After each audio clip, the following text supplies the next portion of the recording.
ঢাকা বিমানবন্দর railway station থেকে ঈদযাত্রার অগ্রিম টিকিট বিক্রি সর্বশেষ পরিস্থিতি জানাচ্ছেন সহকর্মী শান্ত মাহমুদ।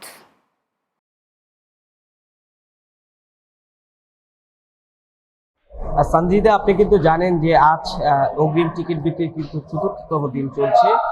সকাল থেকেই আমি রাজধানীর এই বিমানবন্দর রেলওয়ে স্টেশনে রয়েছি। যদি বিমানবন্দর রেলওয়ে স্টেশনের ভিতরের চিত্র একটু দেখানোর চেষ্টা করি, সকাল থেকেই কিন্তু আসলে যারা টিকিট গ্রহীতা আছে তারা কিন্তু আসছে, এসে কিন্তু আসলে তাদের যে কাঙ্ক্ষিত টিকিট, সেই কাঙ্ক্ষিত টিকিট কিন্তু তারা পাচ্ছেন না বলে আমাদেরকে জানিয়েছেন। তারা আরো অভিযোগ করেছেন যে টিকিট অনলাইনে ছাড়ার 2 থেকে 3 মিনিটের মধ্যেই কিন্তু আসলে টিকিট শেষ হয়ে যাচ্ছে, এমনটি আসলে অভিযোগ করছিলেন। আজ কিন্তু মূলত দেয়া হচ্ছে 26শে মে যেই টিকিট, সেই টিকিট কিন্তু দেয়া হচ্ছে।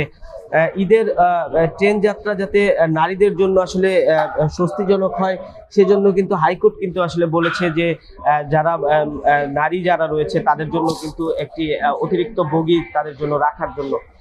সঞ্জিদা, এই ছিল আমার কাছে সর্বশেষ বিমানবন্দর রেলওয়ে স্টেশন।